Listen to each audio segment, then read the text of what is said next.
Bueno, vamos a continuar con la siguiente ponencia. El tema es cannabis y rehabilitación. Es disertante el doctor Alejandro Kalb, médico fisiatra de planta del hospital y especialista en dolor y medicina canábica. Bueno, buenos días. Gracias por la invitación. La idea es dar una introducción al cannabis, tratar de ver alguna patología más relacionada con la rehabilitación de las mayorías que se puede dar y explicar en 25 minutos más o menos una introducción, porque si no daría para varios días. La planta de cannabis en sí tiene tres especies. Ahí vemos las dos más importantes, que es Sativa indica y también está la ruderalis. La planta sativa es como la ven, la izquierda, se diferencia por la por la fisonomía de la planta, donde tenés tallos, las hojas más angostas, más largas y verde más claro, a diferencia de la índica, que es más ancha y también se ve como hay un verde oscuro.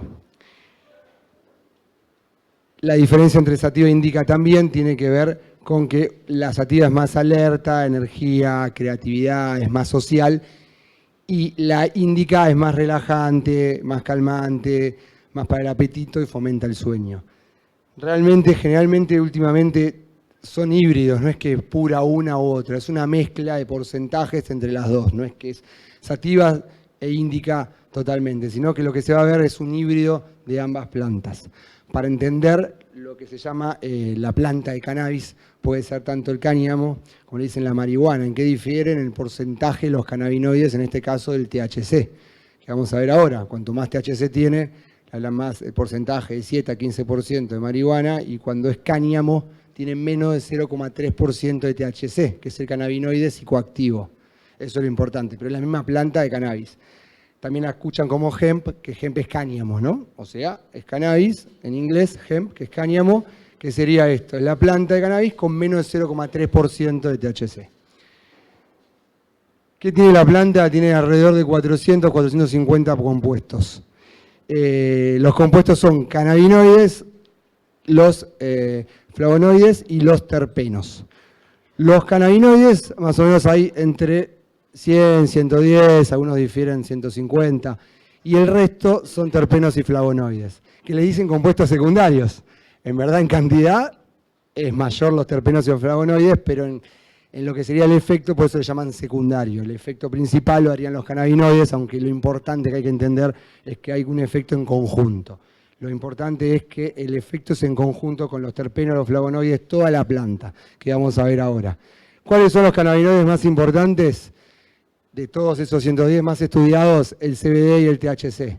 También se está dando el CBN, el CBL, el CBG, pero en este tiempo que tenemos 25 minutos, CBD y THC.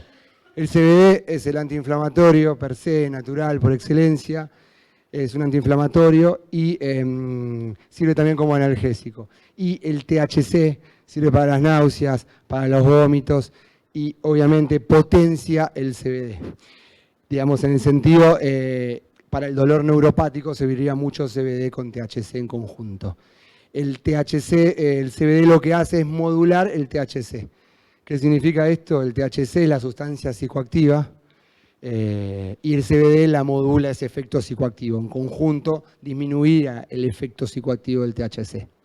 El CBD no es psicoactivo. Es un compuesto que no es psicoactivo y el THC sí. El resto, el CBN, por ejemplo, es el producto de degradación del THC. Levemente psicoactivo, 10 veces menos de potencia, y sirve mucho para el sueño, el CBN. Son todos metabolitos cannabinoides. ¿Cómo trabajan los cannabinoides? Nosotros tenemos endocannabinoides, sustancias propias del sistema endocannabinoide en nuestro sistema, que es la anandamina y el 2-araquinoglicerol. Son fosfolípidos derivados que se descubrieron en los años 90. Después tenemos los fitocannabinoides, que son los derivados de la planta, y después tenemos los análogos sintéticos de la industria farmacéutica, ¿sí? Dronabinol, el sesamet, el marinol, que sirven mucho para las náuseas y vómitos de la quimioterapia. ¿Dónde actúan? Todos actúan en los receptores cannabinoides. Todos actúan en estos receptores cannabinoides, que vamos a ver, que son los del CB1, el CB2, los receptores huérfanos, que son los GPR, los receptores vainillin, que son los TRPV, los receptores de serotonina, los receptores dopaminérgicos. Fíjense que actúan en varios receptores, por eso los efectos que tienen. ¿Y qué sería un efecto biológico de un sistema homeostático? O sea, iría a generar, disminuir el dolor, la memoria, sirve para el aprendizaje, para el libido, para el sueño, para el apetito, regula la temperatura, el sistema cardiovascular, el sistema digestivo. Fíjense todo cómo funcionan todos estos sistemas. Es un sistema endocannabinoide de homeostasis. Obviamente con el tiempo, hay que darle tiempo, pero es un sistema. Se vio que en patologías que se están dando habría una alteración de este sistema endocannabinoide. Por eso se produciría dar el aceite, sería beneficioso. Esto es lo importante. ¿Qué es el efecto séquito o efecto entourage en inglés? Es esto, que toda la planta en conjunto, o sea, los flavonoides, los terpenos y con todos los cannabinoides. Los cannabinoides serían los compuestos principales, aunque son en menor cantidad, pero en conjunto, o sea que para hacer una buena producción, un buen cultivo, tendría que estar muy bien hechos los terpenos y demás. ¿Qué son los terpenos? Compuestos químicos volátiles que le dan el aroma, el olor y demás a la planta. Esos son los terpenos que se encuentran en otros lugares, como la cáscara de limón, las cáscaras de los cítricos, la lavanda, un componente de la lavanda que es el linalol, que sirve como sedante, es un terpeno. O sea que la planta tiene estos compuestos, por eso en conjunto. Uno quiere dormir, sedar, y aparte el cannabinoide per se por excelencia utiliza el terpeno. Entonces hay que tener en cuenta, no aislados, este efecto entourage o séquito es que en conjunto funciona mejor que una molécula aislada. Esto es lo que acabo de decir. El 80%, por eso los aceites full spectrum, los aceites amplio espectro, digamos que tengan que tener terpenos y demás, y las plantas. El 20% es cannabinoides, el 80% son los terpenos y flavonoides. Como dije antes acá, no nos vamos a detener si no es imposible, pero tenemos distintos. El mirceno muy importante, el linalol, el pineno, y que actúa en sedante, en depresión, en ansiedad, en dolor. Entonces, en conjunto es el efecto que sirve realmente y que es muy bueno. Esto es el hemp, como dije, el cáñamo. ¿En qué se utiliza el cáñamo? Que es muy importante. El cáñamo se puede utilizar en industria de productos industriales, se puede utilizar en comida, se puede utilizar en materiales para la construcción, se puede utilizar en industria textil, en papel y demás. Este es un proyecto que lo presentó a fin de 1797, 1800, Manuel Belgrano. Y lo habían dicho y por distintas cuestiones, con la corona, por CAIS, por lo que pasaba de distintos emprendimientos que había y demás, no lo dejaron hacer, pero hace 224 años que había presentado. Y el año pasado se presentó la ley para empezar a producir todo esto de cáñamo y demás. Lo más importante, el producto en general, los cannabinoides, están en el tallo, están en las hojas, pero donde más se ve es en los frutos, digamos, ¿no? En las flores, lo que se llama flores, ahí es donde se ve la mayor cantidad de cannabinoides claramente. Esto es un producto, una línea cronológica en el tiempo de cómo empezó. En el 64, en verdad, se aisló la molécula, decían que antes la aislaron en Israel, el Rafael Meyulan la aisló el doctor en 1964, el THC.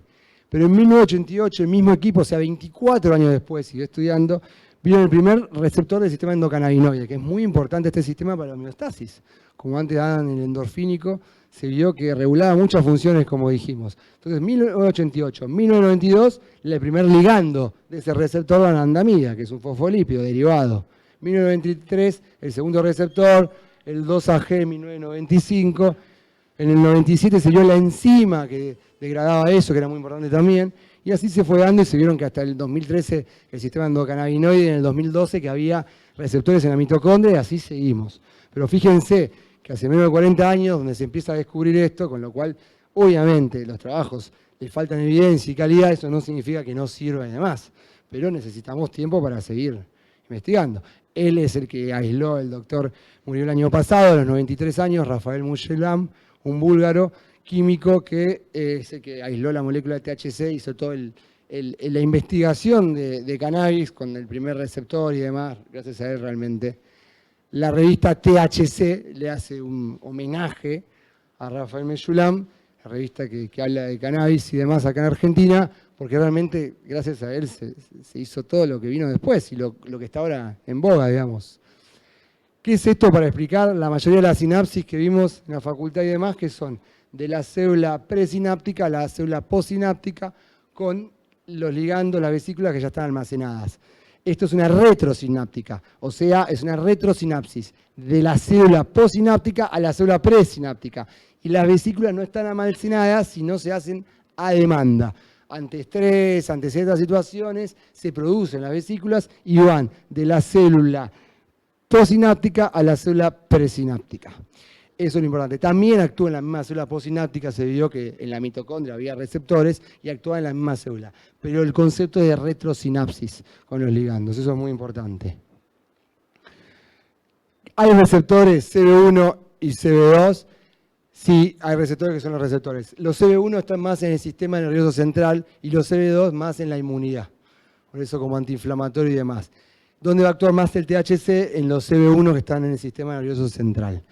Es ahí donde actuaría.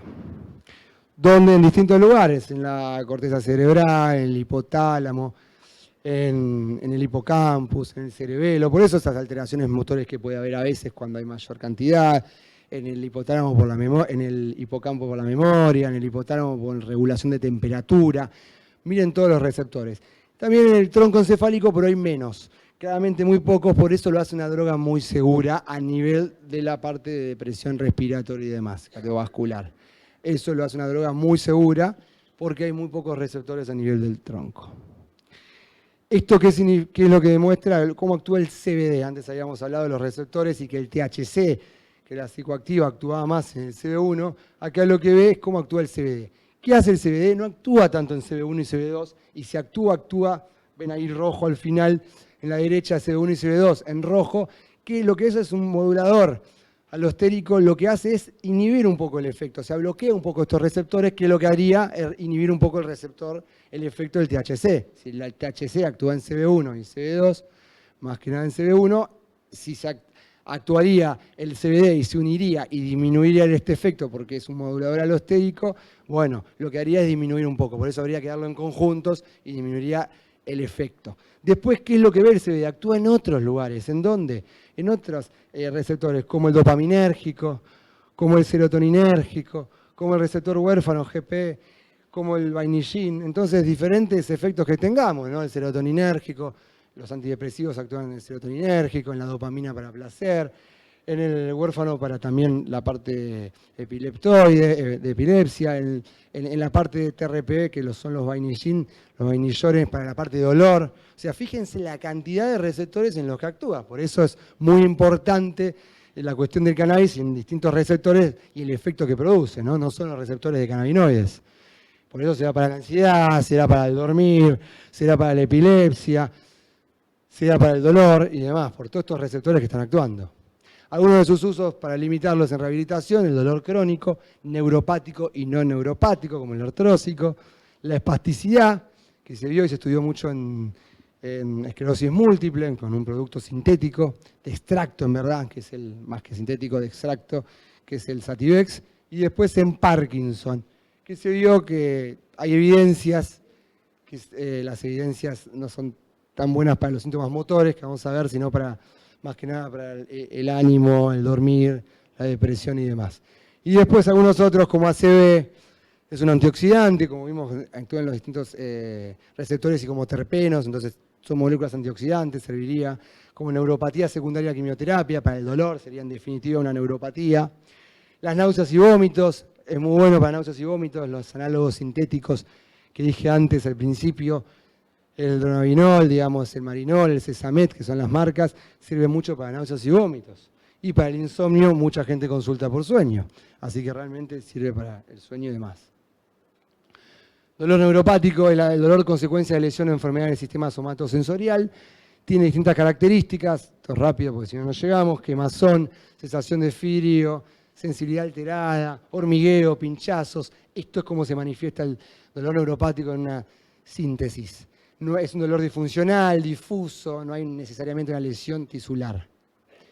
Como dije antes, para que quede, punzante, eléctrico, lancinante, palpitante, sordo, no se lo ubica además y persiste en el tiempo aunque haya episodios intermitentes. Puede ser espontáneo o lo podemos provocar.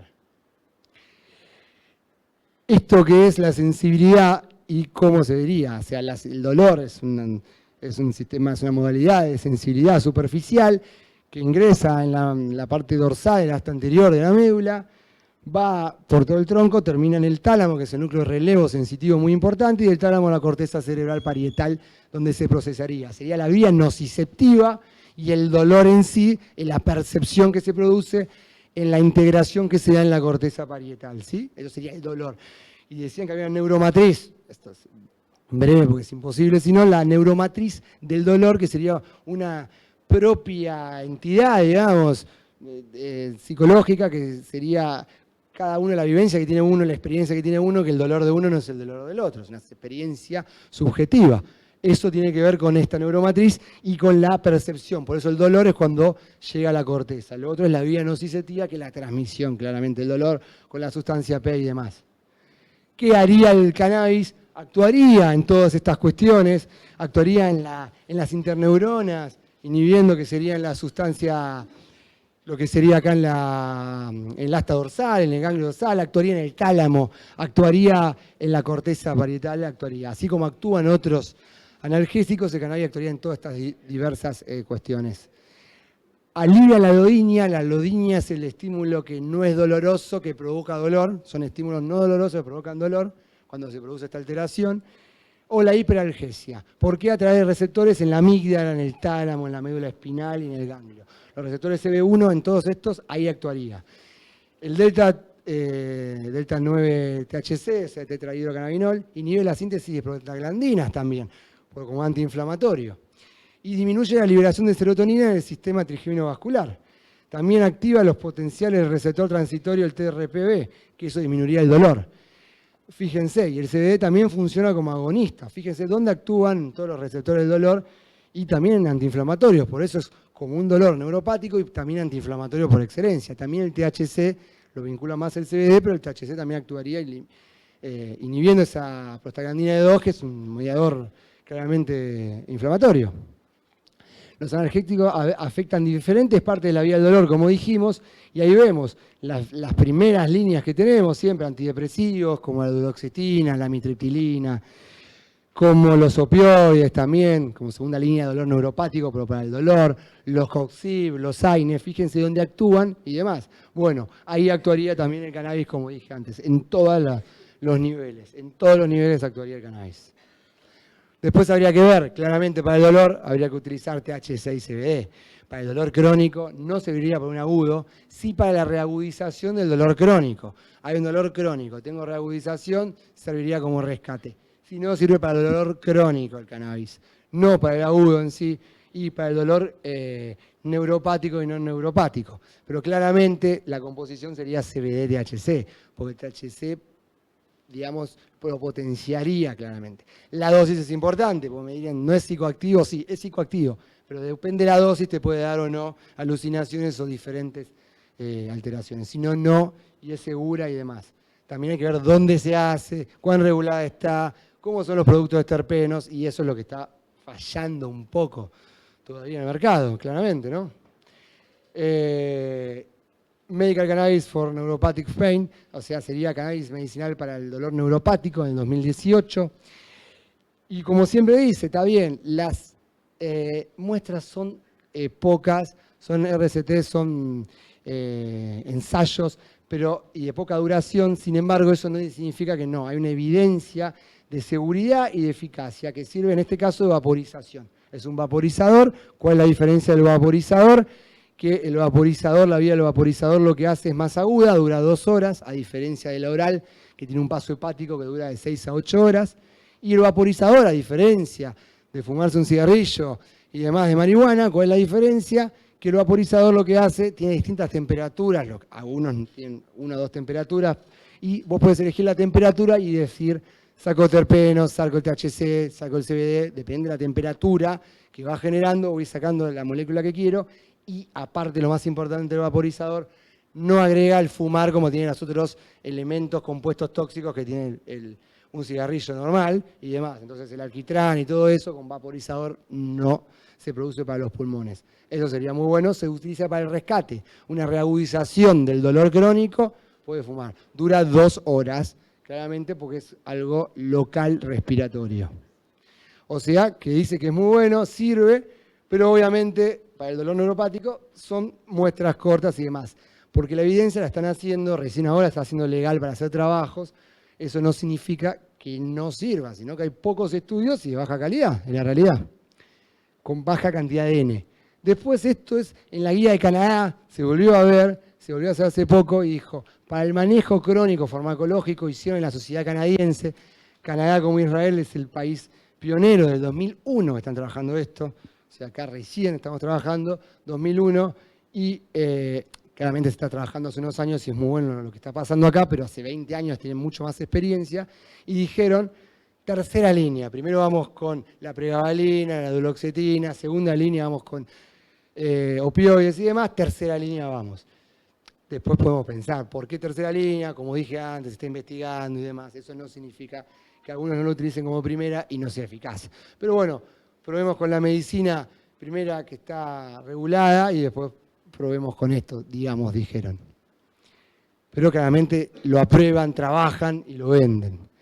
Después, baja dosis de vapor, también cannabis vaporizado, mejora claramente el dolor neuropático.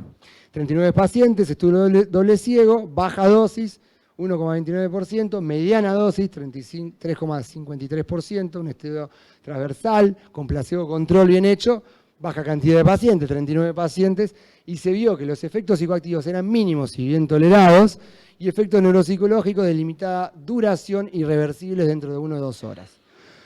Si alguien hace eso, por ahí decir que no maneje, que no vayan, o que lo tome a la noche para evitar estas cuestiones si llega a tener un efecto psicoactivo. Y esto me pasó con un paciente, lo cuento en el 2021, que tenía un paciente muy parecido, un infarto en bulbo posterolateral, es el dolor postcentral secundario ACV, no es el dolor neuropático del ACV, es una entidad específica, dolor postcentral secundario ACV. Mi paciente tenía 50 y pico de años, un dolor imposible, le pusimos 3, 4 medicaciones y interfería con la rehabilitación en la clínica porque no se podía, una vez que salía. Entonces yo que lo que fui a buscar, no lo podía poner, fui a buscar a ver si había algo, y esto había sido en el 2021, en junio, julio, y en junio y en julio mismo, cuando lo empecé a buscar, había un alemán que había hecho un caso, reportó lo mismo y dijo, realmente lo mismo, esta persona, 61 años, 3 años con gabapentin, todo esto no le servía, seguía con dolor y es desesperante ver el dolor. Aparte la persona tiene dolor, claramente, más desesperante, y determinó que servía, y dice, ¿por qué no empezamos a pensar en esto? 1 a 1 pone, 1 spray oromucoso, no utilizó aceite oral, sino un spray oromucoso, en Alemania lo mandó a hacer 1 a 1, THC y CBD, fíjense que tiene THC, para ver, lo pone en una proporción de 1 a 1, la misma cantidad de las dos. Esto es el producto que nosotros tenemos, lo mandamos a analizar en su momento, y que vimos que tenía mucho más tetrahidrocannabinol que CBD. Claramente, con una proporción casi de 10, 11 a 1. Obviamente es mayor, esto lo habíamos visto también en Israel, como probaban de 10 a 11 a 1. También daban para fumar, vendían directamente para evitar si había por vaporizador o lo que fuese. Y veía la cantidad de THC, que realmente hay que tener más THC. Ahora en la Argentina, el mercado legalizado de la farmacia hay solo CBD, que es el Cambis, el Combupidiol, Canaba en Jujuy. Este es otro análisis que me llegó un aceite, que veíamos que venía el paciente mejoró mucho con dolor, pero que decía la mujer, el paciente se quejaba de que lo comía en la heladera. Entonces, obviamente, no me sirve que lo coma en la heladera, claramente se le fue el dolor, mejoró mucho, pero si el paciente tenía alucinaciones no servía.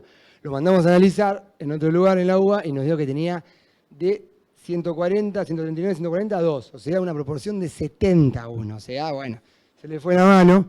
Por eso los aceites y demás, algunos no tienen nada, acá tenía mucha cantidad. Claramente con 2 o 3 gotas estaba en Júpiter, claramente. Bueno, lo que habría que ver, y sí, pero tampoco es bueno. El señor dijo que se le fue el dolor, estaba feliz, pero que tampoco le gustaban tantas alucinaciones. Había que hacer algo, diluirlo, cambiar el aceite claramente.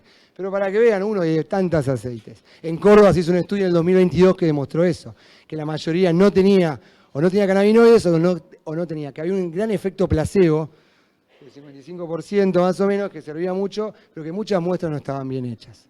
Y en las alteraciones cognitivas, es un estudio porque todo el mundo dice, me genera algo, me genera alteraciones cognitivas.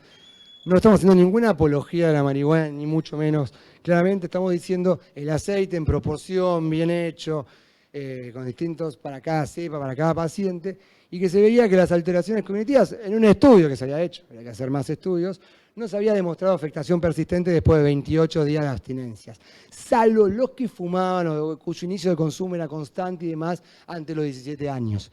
Ya entramos en otra etapa, pero tomando el aceite y demás no había tantas alteraciones claramente, casi nada. Después, voy a pasar rápido esto, pero es el Parkinson.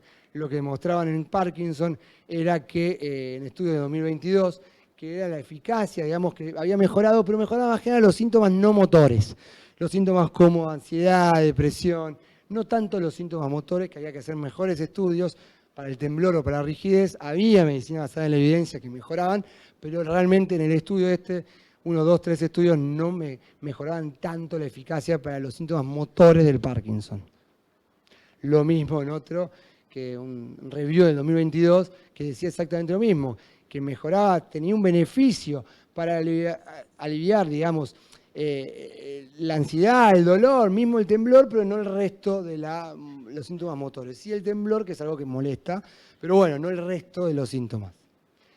¿Qué es esto? Hicieron un consultorio en el 2024 ahora, donde en Canadá lo que hacían era darle en el consultorio qué hacer con todo esto, porque todo el mundo venía, le daban cannabis, aunque era legal y todo, conseguían por otros lugares y tomaban para Parkinson. Hicieron un consultorio y dijeron, ¿qué le tengo que decir a mis pacientes?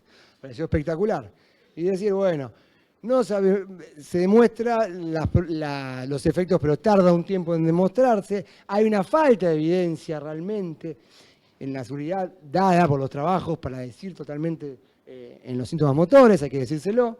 Hay cannabinoides que pueden mejorar los síntomas no motores, pero el dolor, la ansiedad, que es importante, entonces sí se podría dar.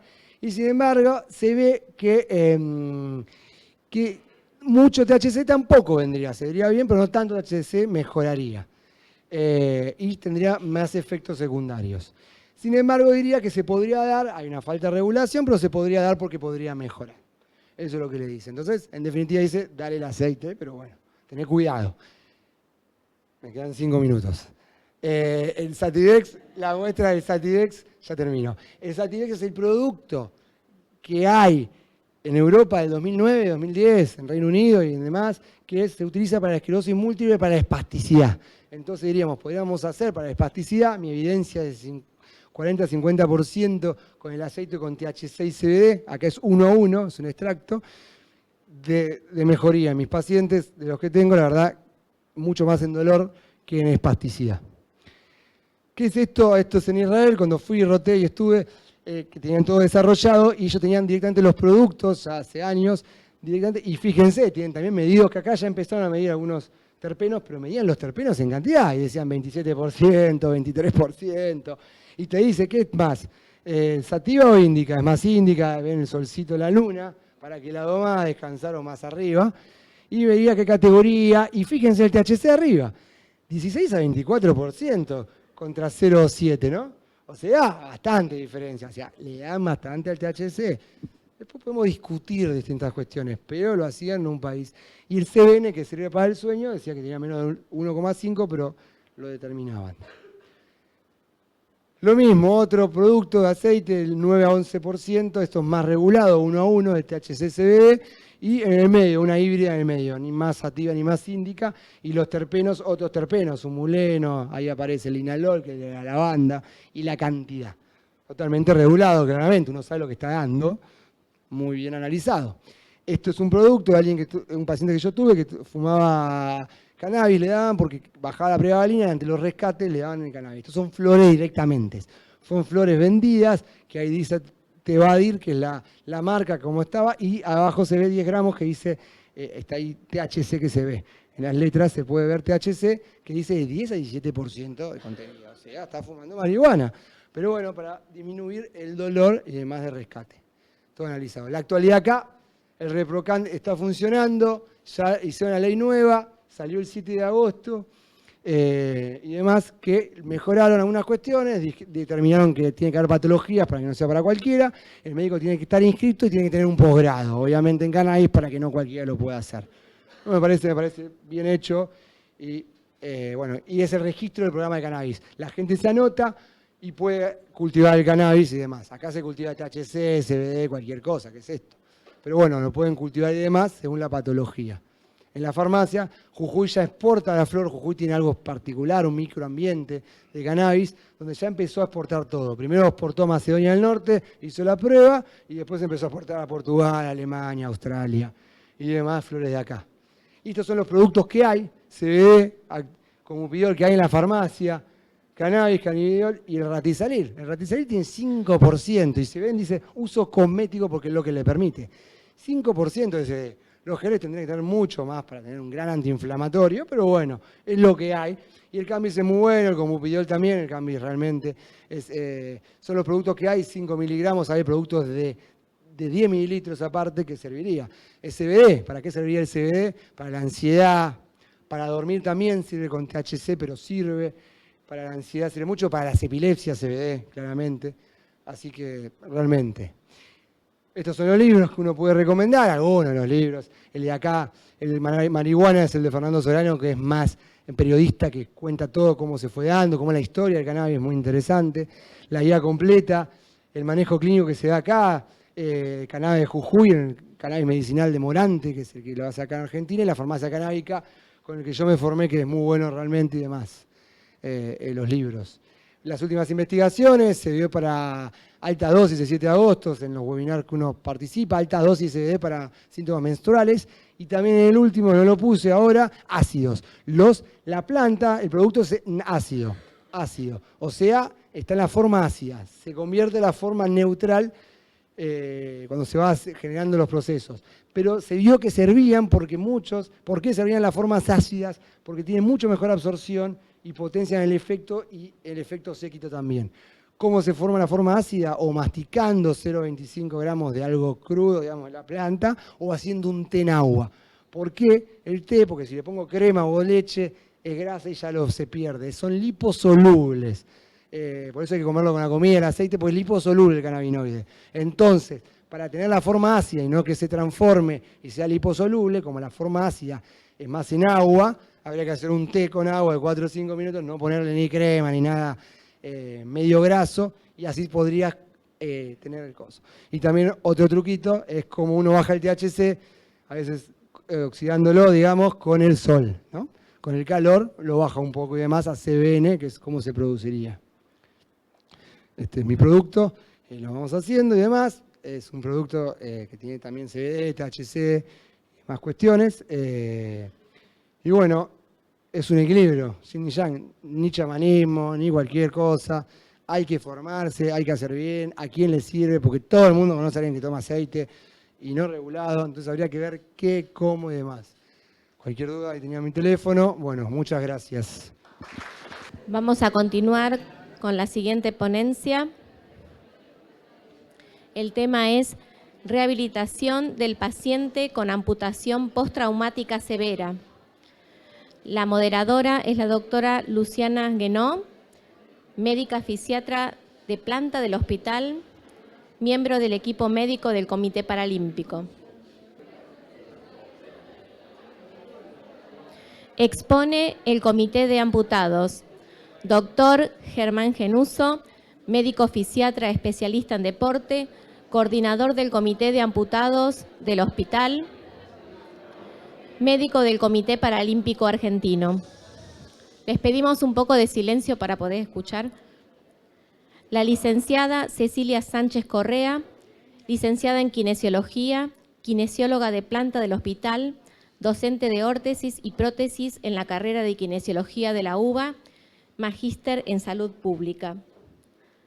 La licenciada Leila Amarante, licenciada en Psicología, psicóloga de planta del hospital, profesora de Psicología y Ciencias de la Educación, docente de Clínica de las Toxicomanías y el Alcoholismo de la Facultad de Psicología de la UBA, especialista en Psicología Clínica. La licenciada Gabriela Chimeno, técnica en órtesis y prótesis y coordinadora del taller de órtesis y prótesis del hospital. La licenciada Catalina Indavere, licenciada en terapia ocupacional y clasificadora internacional de rugby en silla de ruedas. La licenciada Cristina Moore, licenciada en Trabajo Social, jefa de División del Servicio Social del Hospital de Rehabilitación Manuel Roca. El licenciado Diego Ceballos, licenciado en Educación Física, árbitro internacional de rugby en silla de ruedas.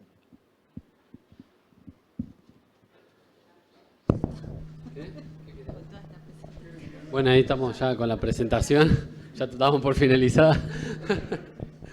Bueno, buenos días a todos y a todas. Espero que sea una charla más sativa, la que vamos a dar ahora. Y por lo pronto agradecer a toda la organización, que sirve un trabajo previo muy grande de todos, y que es en pos del hospital.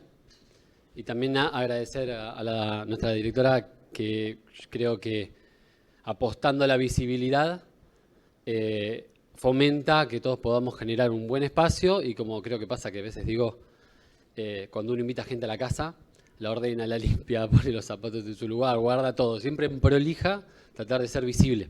Y eso nos va a ayudar mucho, creo. En este caso, lo que vamos a presentar, no sé dónde tengo acá.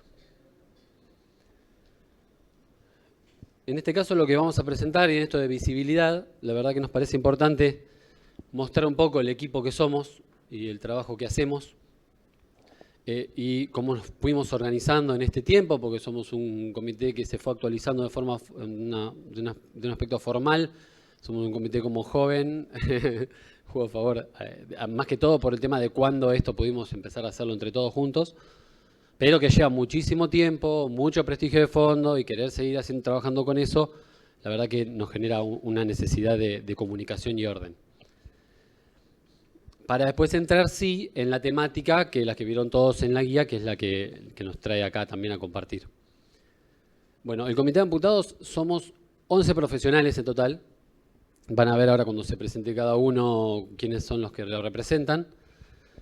Y de alguna forma ese trabajo interdisciplinario, también como la charla previa se comentaba de esas dificultades y esos desafíos, hace que todos, teniendo nuestro trabajo de forma general en el hospital, podamos dar nuestro trabajo más específico en determinados lugares y tiempos.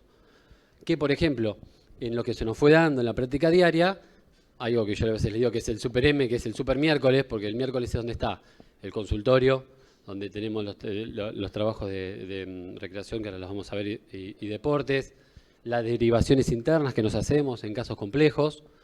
Y además, hace ya un año, se agrega las reuniones de equipo quincenales, donde no solo hablamos de lo asistencial y cómo mejorar el aspecto de una población que tiene movilidad reducida, bueno, la mayoría en el hospital es así, y que pudiendo darle oportunidades en venir a una fecha y resolver varios problemas, que es lo que buscamos generalmente hacer todos internamente,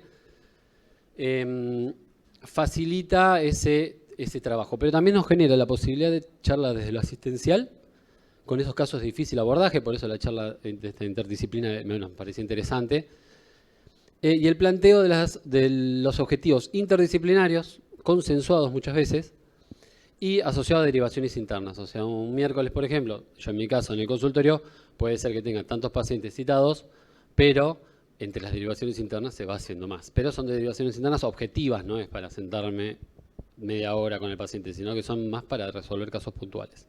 Y eso nos lo da la posibilidad de las reuniones. Tanto así en docencia e investigación también, todavía no en investigación en detalle, pero sí en docencia en cuanto al dictado de cursos, el curso de actualización del año pasado, el de jornadas como es esta, o un calendario al año que viene del mes de las personas con discrepancia de miembros inferiores, por ejemplo. Que pueda ser el mes nuestro y promocionar nuestro trabajo. Así también como rotantes, como decía previamente, lo de visibilidad está asociado también a que si viene gente a rotar, vos hagas las cosas mejor, porque todos tenemos la necesidad de compartir la mejor versión nuestra también, y esto los ayuda a eso. Y la planificación, tanto recursos como en un futuro en los talleres que queremos plantear, y recursos tomando en cuenta la posibilidad, en base también a lo que nos dicta la dirección, de poder confeccionar, por ejemplo, prótesis en el hospital. Es el formato hospital fábrica, me parece que es lo más lindo a pensar siempre, y a todos nos gusta, y está bueno que se pueda estar haciendo de a poco realidad.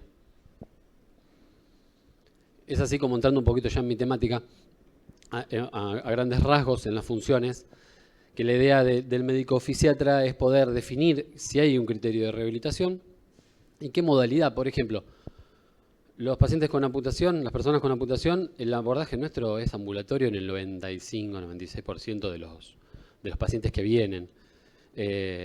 Y nos manejamos así, sabemos que si el paciente a veces se interna empezamos a encontrar un montón de cosas, se hace una estancia prolongada. Hemos probado en algunas situaciones particulares y la verdad que el manejo ambulatorio es lo mejor, por eso mejoramos el momento en el cual viene el paciente para atenderlos todos. La determinación de la gravedad de la situación es por las grandes etiologías que hay en la posibilidad de amputación y el abordaje que requieren, ya sea por compromisos sensoriales, motores, sensitivos, mentales, viscerales. Entonces, todos esos aspectos los tratamos de ver en qué situación estamos, llevando al paciente a una lógica, ¿no? También de cuidados. La planificación del proceso de rehabilitación, en cuanto a los recursos que tiene, por eso los criterios de ingreso, hay criterios de inclusión y de exclusión. Los de exclusión son muchas veces el perfil hospitalario y los recursos que tenemos. Eso hay que tenerlo muy en cuenta. Y evitar las intercurrencias o manejarlas con el objetivo de liberar el camino para el trabajo que ya cada profesional, y en este caso, como decía previamente, pueden ser 11 en diferentes tiempos, pero son varios profesionales, sea lo más fluida posible. Bueno, ahora paso con kinesiología para... Buenos días, bueno, muchas gracias por estar acá y al comité organizador también por dejarnos estar presentes. Les voy a comentar un poco que dentro del servicio de kinesiología somos 4 kinesiólogos que formamos parte de la atención de las personas con amputación. La licenciada Emilia Draug Boedo, la licenciada Lucila Brelis y nuestra última incorporación, el licenciado Emiliano Liotino. Y yo que atiendo en turno mañana. La frecuencia de atención que reciben los pacientes de kinesiología son 2 veces por semana, tanto en turno mañana como en turno tarde.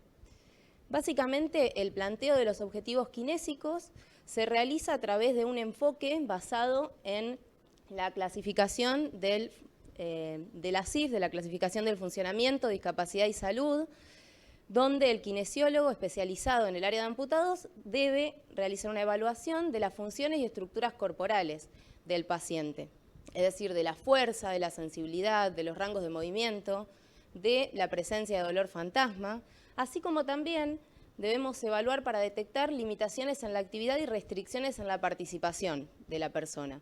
Por eso este enfoque de la CIF, a ver si puedo apuntar, ahí está.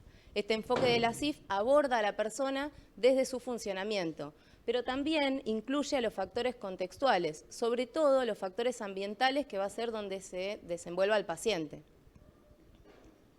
Siendo uno de los objetivos principales de la rehabilitación kinésica el recuperar y mantener la capacidad máxima de realizar distintas actividades con algún tipo de tecnología asistiva, como ser un dispositivo protésico o puede ser con ayudamarchas o silla de ruedas. Vamos a ir progresando el tratamiento en función de un programa de evaluación continua para poder establecer si el paciente está de alta o todavía quedan distintos objetivos pendientes. Y por último, mencionar que también debemos considerar, evaluar y adecuar los miembros conservados, ya que van a ser importantísimos, van a ser muy útiles después de la amputación, ya que el paciente a través de los miembros conservados va a poder empezar a adaptarse y a aprender a utilizar la prótesis. Los dejo. Bueno. Hola, buen día. Yo soy Leila, psicóloga del equipo. Bueno, principalmente cuando llegan los pacientes amputados, lo primero que hacemos, al igual que el resto de los miembros del equipo, es una evaluación, ¿no? Nuestro rol tiene que ver justamente con abordar cuáles son las consecuencias subjetivas que implica una amputación, ¿no?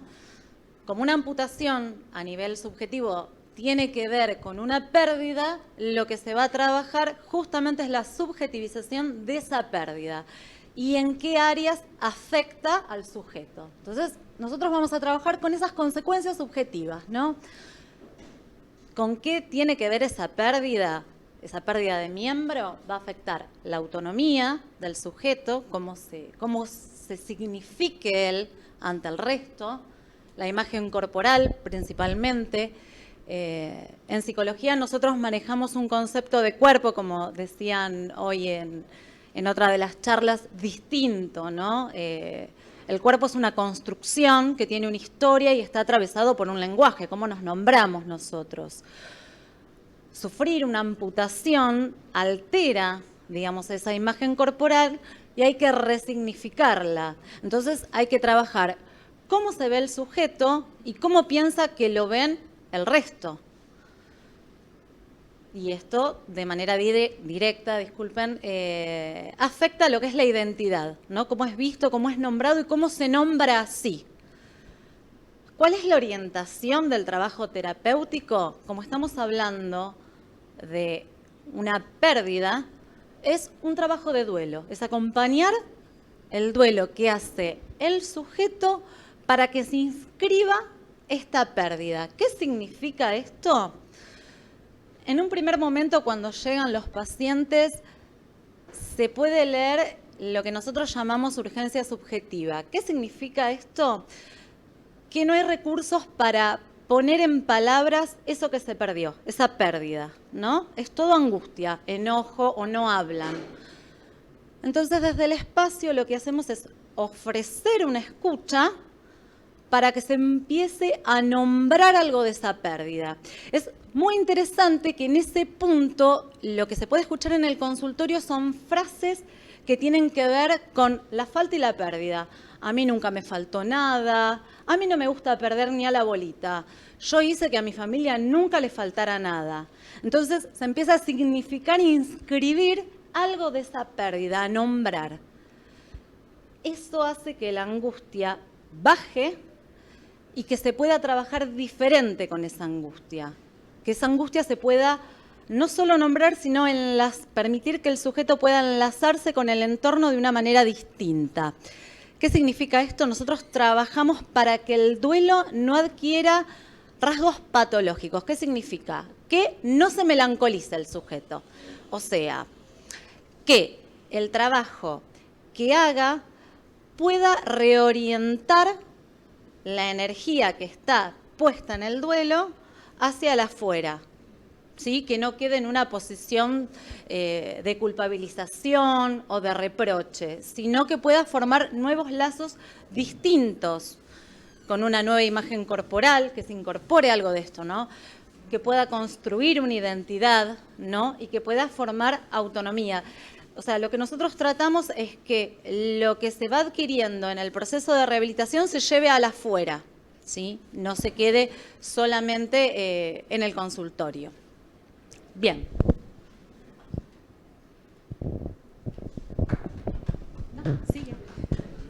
Bueno, seguimos. Bueno, mi nombre es Cristina Amor, yo soy trabajadora social. Yo soy como la persona referente que participo de las reuniones de equipo, pero bueno, hay pacientes amputados que habitualmente los atiendo yo y si no, alguna de las integrantes de mi servicio. Y básicamente la idea es poder atender, en general los pacientes amputados son pacientes que habitualmente vienen solos, pero en caso de que hay familia o referentes o personas significativas, el espacio se ofrece también a ellos.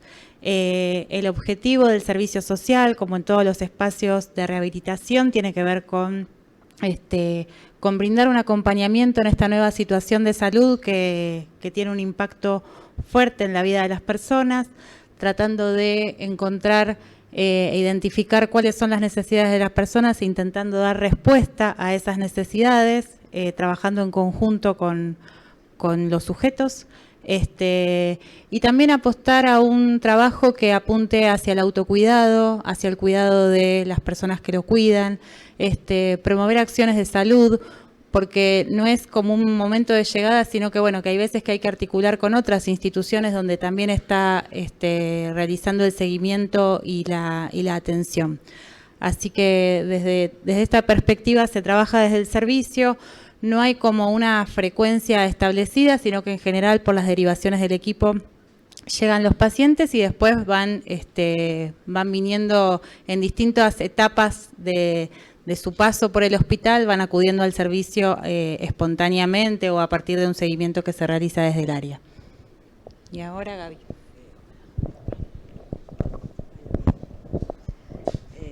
Bueno, hola, buen día.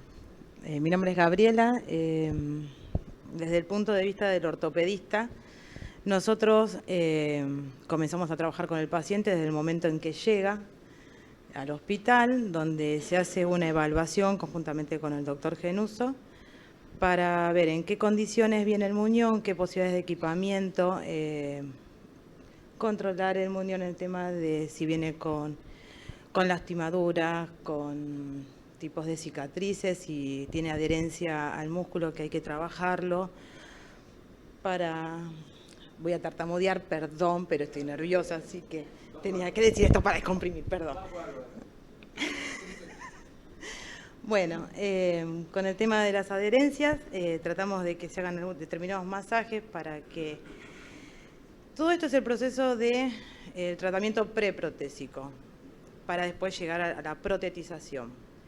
Una vez que estabilizamos el muñón, con tema vendaje, tema cicatrices, tema si está inflamado,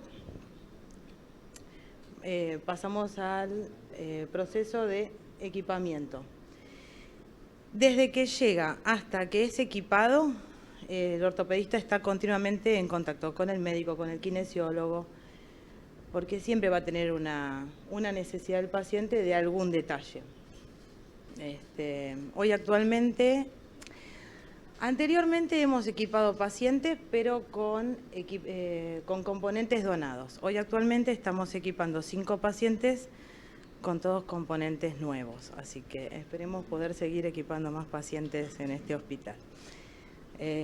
Bueno, nada, hasta acá llegamos. Es demasiado. Gracias.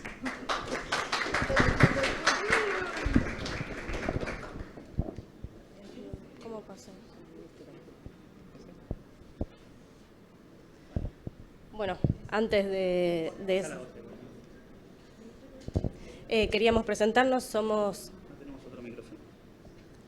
yo soy Cata, él es Diego, somos del Servicio de Recreación y Deportes y un poco también a modo de presentación, nuestra forma de posicionarnos frente al paciente es horizontal y esto es como la base fundante de todas nuestras intervenciones y del servicio. Tomamos al paciente como un colega en este proceso, no como alguien que tenga conocimientos técnicos, sino como alguien que tiene sus propias ideas acerca de la salud, de la enfermedad y de lo que es conveniente para su vida. Trabajamos con personas que tienen discapacidad física adquirida, en este caso amputaciones, y también que están en un proceso de disrupción biográfica. Esto es un evento de salud que irrumpió en su vida, afectando su funcionalidad, las actividades y la participación social. Toda su vida por completo se ve afectada. Los roles, las actividades que hacía, seguramente también los ingresos económicos de su familia. Y bueno, es el completo de esa persona lo que trabajamos. Bueno, un poco cuando llega el paciente al servicio, lo que hacemos es charlar mucho con él, ver cuáles son sus intereses, pero nuestro principal interés y nuestra propuesta es poner el cuerpo en movimiento, ¿sí? Por ahí sin hacer foco en la ausencia, sino en todo lo que sí puede hacer ese paciente. Todo esto, bueno, para brindar todas estas posibilidades, favorecer su autonomía en lo que sí puede hacer y no estar centrado en lo que no, promover una participación activa en la rehabilitación, porque a partir de generar espacios donde ese paciente se apropia de una determinada actividad, como puede ser un deporte, va a recurrir de ir a buscar en otras áreas de rehabilitación mejoras para poder rendir mejor, mejoras para poder rendir más en ese deporte que está practicando o esa actividad física que quiere promover, ¿sí? Además de promover y brindar oportunidades de socialización y de expresión, desarrollar las capacidades y habilidades, ya sea nosotros lo que tratamos es esto. Muchas veces trabajamos con el equipamiento de la persona y muchas veces trabajamos sin el equipamiento de la persona. Es como se sienta más cómodo y donde le sea más productivo a esa persona para generar todos estos aspectos más allá de su rehabilitación específica con la amputación, ¿sí? Y lo que sí nosotros nos damos cuenta es que muchas veces a partir de que esta persona empieza a apropiarse de esas situaciones, empieza a generar nuevos hábitos en los que pasa de ser una persona en la que requiere de asistencia continua por una pérdida a ser una persona productiva en cuanto a todo lo que sí puede hacer, que también cambia su rol dentro de su entorno familiar y muchas veces, y también dándole como otra importancia a lo que está haciendo esa persona. Siempre tratamos de hacerlo a través de actividades que sean placenteras, divertidas y muchas veces competitivas, que también es algo que a veces compito contra otro, a veces contra uno mismo, ¿sí? Que me genera superarme continuamente.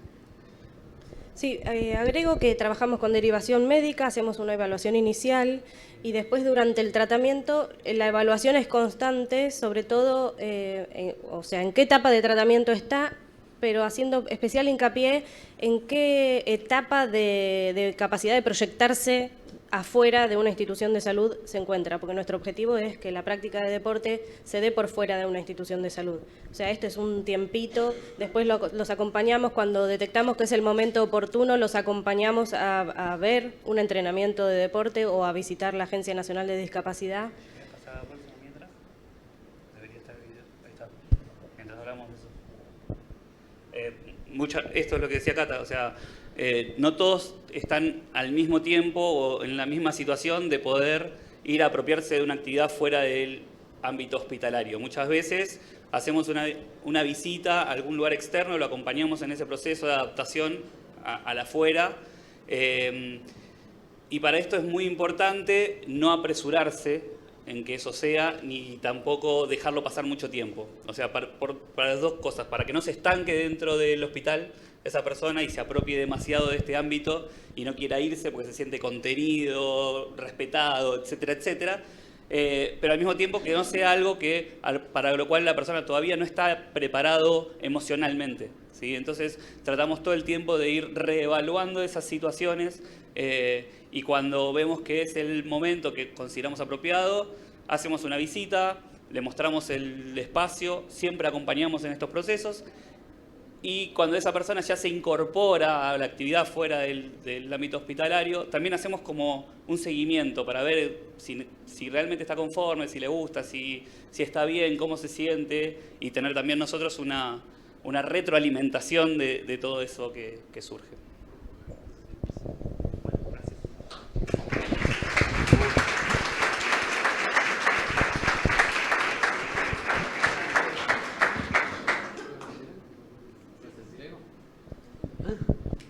Bueno, antes de entrar en tema, lo que van a ver en cada uno de nosotros yo creo que es un lenguaje en común, que lo vamos también formando de a poco en el de trabajo interdisciplinario e individualizado, y que nos parece, por lo menos compartirlo, porque hay un concepto que se llama The Black Box en rehabilitación, que es la caja negra, que es como la de los aviones. Que en este caso, al no poder verse lo que hay dentro de la caja negra, todos opinan sobre la caja negra. Entonces, este aspecto y otros más que se vayan generando desde el hospital creo que están encausados en poder mostrar eso y además como vamos a ver un poquito, con mediciones, con datos, con objetivos cumplidos, con tiempos. Bueno, esa es yo creo que la idea. Y la idea de la caja negra que me parece importante para prolijar y mostrar después y abrirle y mostrar la prolija, también se relaciona con la posibilidad de la comunicación. Vamos a ver ahora cómo en el espacio-tiempo, el cuándo y el cómo, o el cuándo y el dónde, que decíamos, nosotros trabajamos con una derivación o trabajamos de forma espontánea cuando el paciente ingresa. Este caso se da en internación. Que en internación como le decía, el 96% más o menos, casi todos son de forma ambulatoria y pocos en el modelo de internación. Estos casos lo que tienen, algo rico para el hospital en red, es que están basados en un concepto de cuidados progresivos, asociados al Plan de Salud del Gobierno de la Ciudad de Buenos Aires 2016-2030, a la vez que está asociado a la posibilidad de rehabilitación precoz, porque el caso muchas veces, en este caso creo que es del Ramos Mejía, es desde la terapia, asociado a una posible red de trauma, que si está y se arma en cuanto a miembros inferiores, nosotros podemos participar, y en el criterio de rehabilitación, que es el que nos da de comer a todos. Entonces, este caso es uno de los ejemplos dentro del trabajo del comité en internación. Cuando hablamos de estas lesiones postraumáticas severas, generalmente son frecuentes, aunque pensemos que no, son dentro de las lesiones bilaterales de miembros inferiores. En algunos casos requiere una decisión entre el salvataje y la amputación. Y si tuviese la amputación de un miembro, la consulta ya obviamente la idea es que sea precoz con nosotros, fundamentalmente para ver la posibilidad de ingreso al hospital, de acuerdo a la general, y la posibilidad de funcionalización o independencia, que es lo que buscamos. Este caso es de una lesión también de alta energía, de alto impacto, en un transporte público, en el cual, luego de tomar la decisión de una amputación de uno de los miembros, nos hacen la consulta. ¿Qué lesiones graves? Lo dividen al miembro en sí en tejidos para hacer hay escalas de medición de esto, pero los tejidos son los óseos, partes blandas, vascular y nervioso. 3 de 4 de esos tejidos afectados se habla de un miembro destrozado, fuera de que el término parece un poco fuerte. Pero de esa situación hay que ver que hay posibilidad de recuperar y que sea funcional, porque esa es la gran discusión, que esa situación tenga una posibilidad de rehabilitación y no quede para una amputación tardía por el proceso de, como decía el doctor Auger en su momento, buscando la calidad de vida del paciente y no solo el hecho de salvar la vida, que eso es a veces la función que se tiene también dentro de la salud, pero es igual de importante que la calidad. En eso, era una joven, estudiante, trabajadora, deportista, una ciudadana también, con un núcleo familiar, con vísperas a una carrera más universitaria, terciaria universitaria, y que había hecho actividad física previamente. Como nos van a escuchar un poco a nosotros, tenemos un perfil, el Roca es un bastión deportivo, entonces tenemos la mirada siempre deportiva a los casos que ameritan.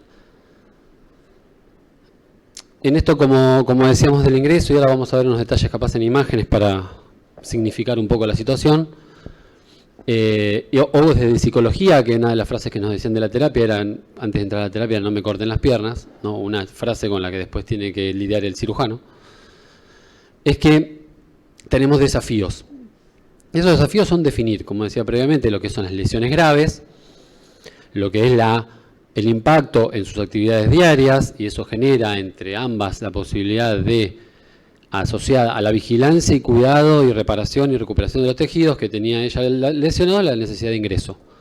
Y ahí nos aparecían desafíos del manejo del dolor, del duelo, de la reparación en función, o sea, trabajada desde la progresión en la recuperación que tenía que tener, pero también la comunicación eficaz, también el trabajo en equipo, la curación de las heridas, su funcionalidad, la descomplejización farmacológica. La mayoría de los pacientes que ingresan acá ya tienen polifarmacia y son parte de lo que hay que complejizar. Una chica joven que no tomaba nada y que la vida le sorteó esta situación nueva. Entonces, un poco para por lo menos desde la mirada de la pirámide, que se hablaba, la pirámide que está debajo del paciente que está siendo atendido, la pirámide de rehabilitación, es que si yo sumo todos los profesionales que trabajan sobre un paciente, pese a que, bueno, obviamente trabajan con varios, en diferentes escenarios, casi tengo 20, 30 personas entre enfermería, clínica, guardia, interconsultores, equipo de salud mental, kinesiología, la residencia, porque es un hospital escuela, nutricionistas. Entonces, si yo sumo todo, casi 30 personas, 30 profesionales, que tienen en la evolución del caso diferentes momentos de actuación. Por eso muchos decían, bueno, con derivación o buscando el momento oportuno, y además que es consensuado. Parece artesanal, tiene un tinte siempre artesanal, pero con mucha base científica en el abordaje. Entonces, el objetivo, obviamente, por ejemplo, si tú tuviese que tener un objetivo, es que vaya el trabajo de enfermería disminuyendo porque estoy buscando la autonomía de la paciente. Si la voy desmecalizando, bajo también esa función. Si es de clínica y guardia, ver las intercurrencias con las que ingresa, ver en qué situaciones hay que corregir o qué momentos tiene que participar.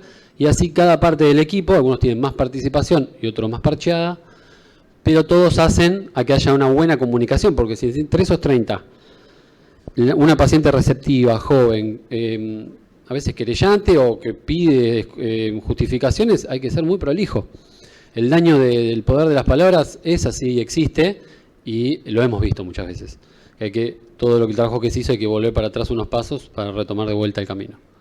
Entonces, bueno, esa es una mirada para compartir global. El caso en particular un poquito se va a terminar de ver ahora. Bueno, y espero que les haya servido un poco para ver todo el trabajo que hay de fondo en capaz 9 meses de internación de una paciente con lesiones graves.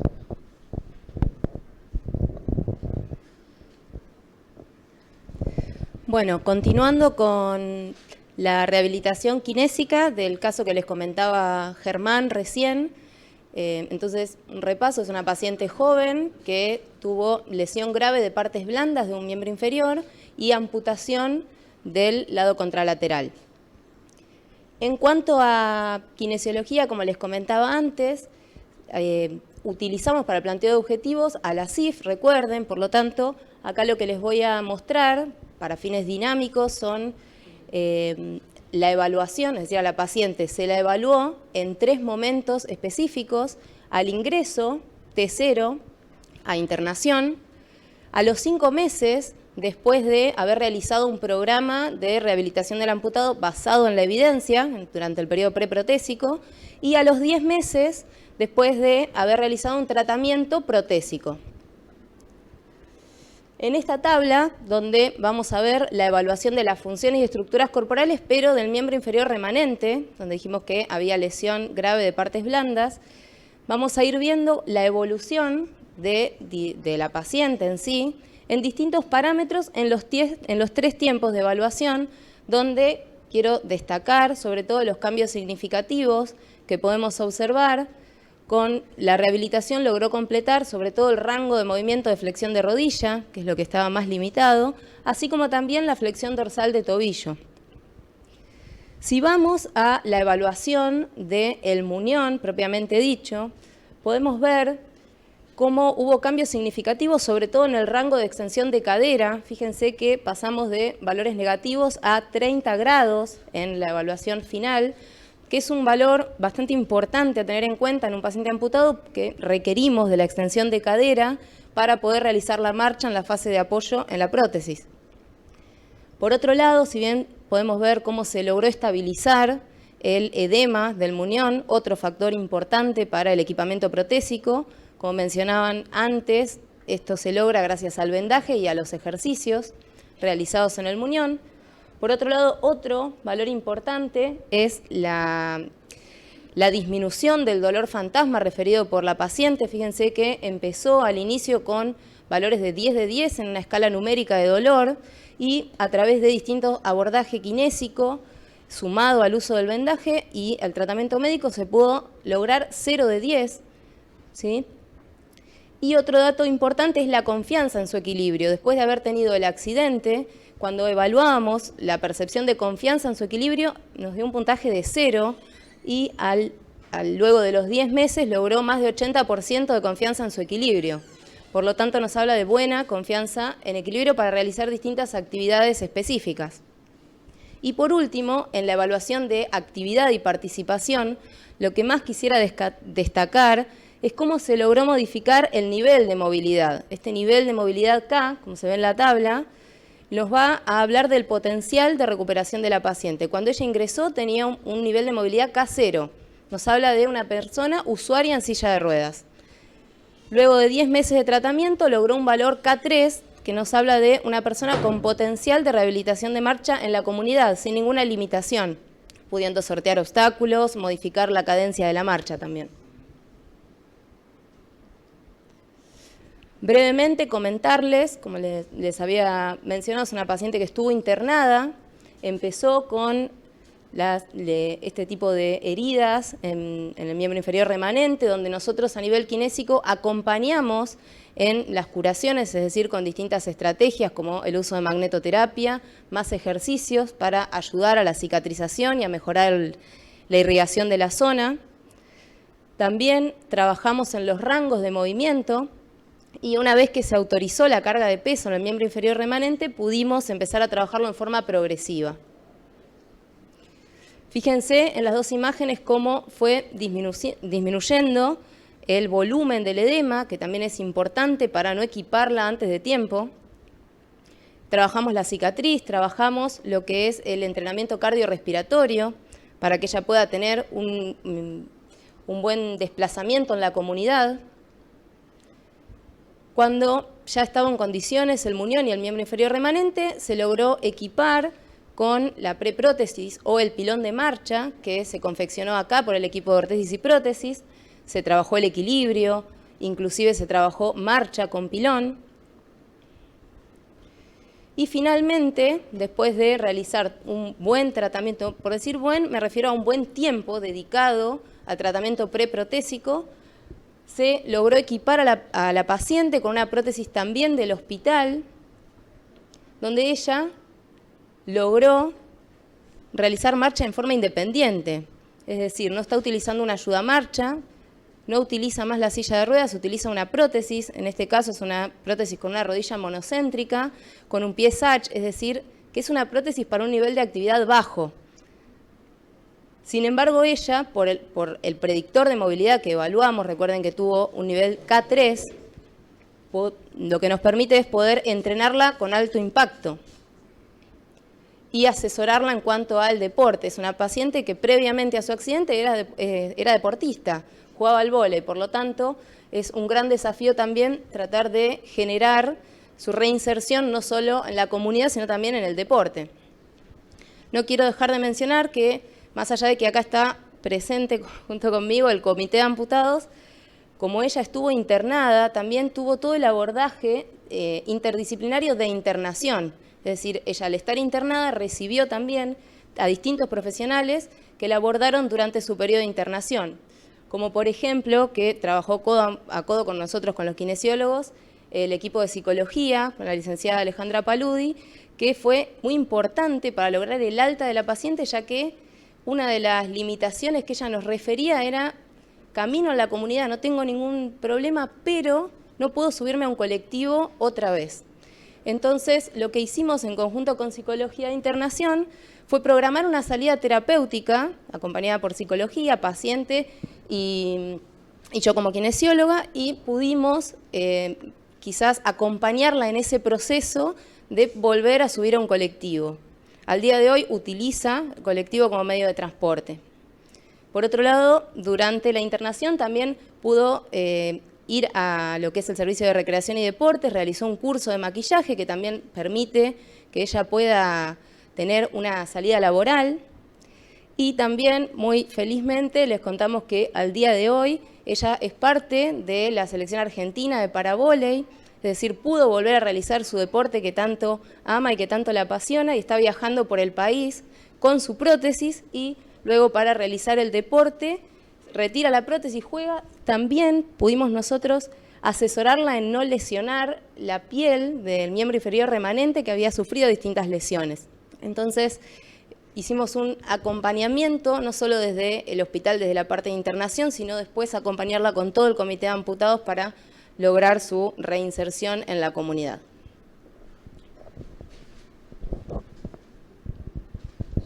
Bueno, un poco para dar el cierre, porque ya estamos en tiempo, obviamente.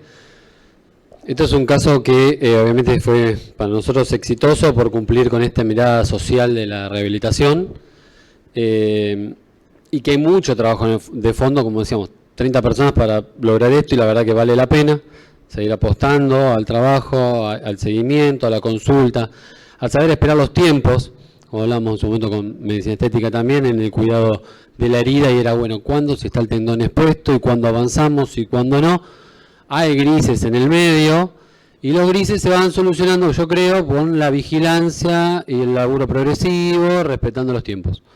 Y es difícil respetarlos, más cuando también al paciente muchas veces le generamos buenas expectativas por el laburo que se hace y hay que ir frenando ya, a principio queriendo que acelere y después frenando. El enfoque es integral, interdisciplinario, individualizado, es por consenso y eso hay que elaborarse siempre uno mismo, es un aprendizaje para todos individual, con objetivos de participación comunitaria y esperamos a futuro también el trabajo en redes, con alguna red de trauma que pueda derivarnos pacientes de este estilo y elaborarlos desde internación.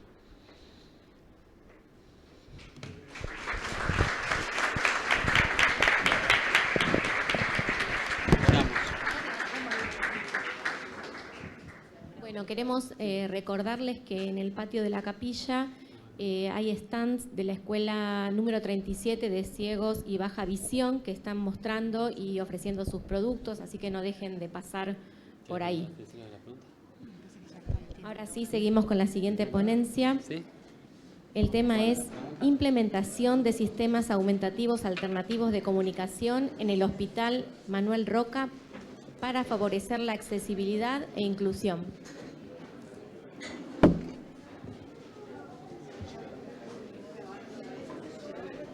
Son las disertantes, la licenciada Marina McDougall, licenciada en fonoaudiología, fonoaudióloga de planta del hospital, ex jefa e instructora de residentes en el Hospital Roca y Vélez Sarsfield, docente de carrera de fonoaudiología de la UBA.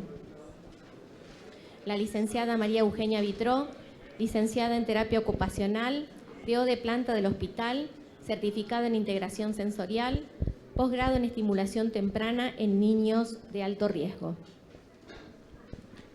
Bueno, buenas tardes. Mencionamos también a nuestra compañera Jennifer Lager, que fue autora con nosotras de este trabajo. Agradecemos este espacio para poder difundir y expandir este proyecto que nos reúne interdisciplinariamente.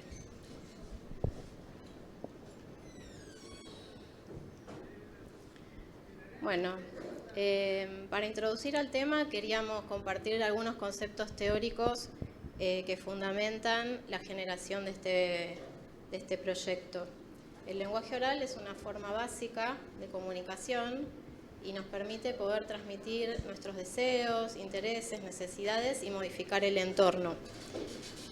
Cuando alguna persona sufre una dificultad o una limitación en la comunicación, esto impacta en la toma de decisiones para su vida, en la socialización, el grado de autonomía y afecta al bienestar multidimensional de la salud, físico, espiritual, psicológico, social.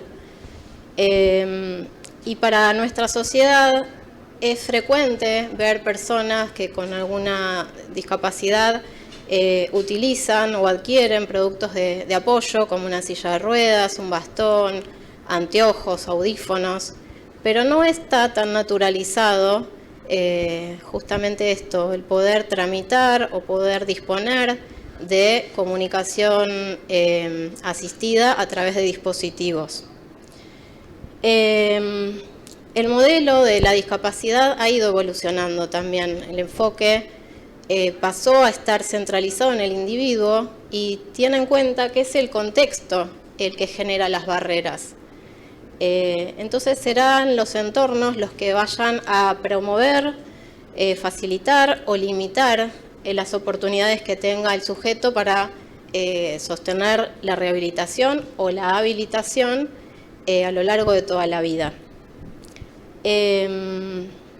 Y hablamos de las barreras comunicacionales, en especial en este trabajo, pero también incluimos las edilicias, las físicas, las socioculturales, ideológicas. Y es muy importante que entonces en las actividades y en el diseño de recursos y actividades que vayamos proponiendo, contemplemos el concepto de accesibilidad universal. Es decir, que las cualidades de los recursos que utilicemos sean favorecedores para cualquier sujeto, para toda la población, y que puedan brindar la mayor autonomía y comodidad en los entornos. En cuanto a nuestro marco de referencia, bueno, partimos de la idea de que la comunicación es un derecho humano y específicamente al trabajar en un hospital de rehabilitación nos enmarcamos en la Convención Internacional sobre los Derechos de las Personas con Discapacidad, a la que nuestro país está adherida por la Ley 26.378 y que cobra la jerarquía constitucional con la siguiente ley. Entonces, nos parece fundamental que como un hospital público de rehabilitación podamos trabajar para minimizar las barreras que existen en la institución y a la vez para dar más información y educación a la sociedad en general. Bueno, así surge este proyecto a fines del 2019 y principios de 2020. Por distintos motivos, recién este año pudimos empezar a ejecutarlo en los dos sectores desde donde nace. Y bueno, es el propósito poder facilitar a todos los sujetos, a toda la población que transite por la institución, que pueda desplegar el máximo potencial comunicativo que tenga para mejorar la calidad de vida y su autonomía. A lo largo de la presentación van a ver estas siglas, ¿no? SAC, que se refiere a los sistemas aumentativos alternativos de comunicación. Estos sistemas son formas de expresión diferentes al lenguaje oral y pueden apoyar la comunicación de personas que tienen trastornos del lenguaje, del habla, de la escritura, incluso también a extranjeros que no están acostumbrados al idioma del lugar. Y hablamos de medios aumentativos cuando van a complementar al lenguaje, porque tal vez el lenguaje oral está conservado parcialmente o no es del todo inteligible o hay dificultades de comprensión. Y se trata de medios alternativos cuando lo sustituyen. Y estos dispositivos van a poder colaborar con las dificultades expresivas de las personas y también cuando hay dificultades de comprensión. Algo que es fundamental es que el uso es compartido con los interlocutores. O sea, los sistemas de apoyo a la comunicación no son un fin en sí, son un medio para que la persona que los dispone pueda realizar actos de comunicación con otra persona que esté informada y sea competente también para compartir ese medio de comunicación. Por eso es tan importante que todos los que estamos en contacto con una persona que usa estos dispositivos sepamos cómo utilizarlos, ¿no? Y también tengamos una actitud empática, ¿sí? para con ellos. Y en cuanto a su uso, puede ser transitorio por un periodo o permanente, siempre con la idea de potenciar la autonomía y mejorar la calidad de vida. Bueno, y son sistemas porque se trata de conjuntos de recursos, estrategias que se van combinando individualmente en cada persona para poder realizar actos de comunicación que sean funcionales, espontáneos y generalizables. Entonces, hay dos grandes grupos en la clasificación de los SAC. Los que tienen un apoyo externo, un soporte, un dispositivo en papel o electrónico, por ejemplo, y los que solo requieren del cuerpo. Entonces, una persona tal vez pueda usar la mímica facial, algún gesto con su cuerpo, la postura corporal y alguna carpeta de apoyo a la comunicación o un alfabeto impreso, o sea, todos recursos de baja tecnología, algunos con apoyo, y en algunos casos se puede contar con dispositivos asistidos con apoyo de alta tecnología, como una tablet, un celular o una computadora.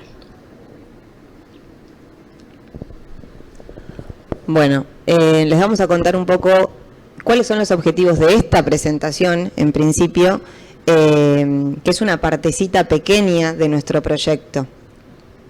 Entonces, hoy nuestro objetivo es difundir el proyecto de implementación de sistemas aumentativos alternativos a los trabajadores del ROCA y a las personas que vinieron a la jornada externos, exponer los resultados obtenidos en la ejecución inicial que se hizo tanto en el área de fonoaudiología como de terapia ocupacional, que fueron las áreas iniciales donde se empezó este proyecto, que fue más o menos desde agosto a octubre, con algunas intercurrencias, para hablar de un término médico, que tuvimos como pinturas, arreglos, dificultades que fueron surgiendo, ¿no?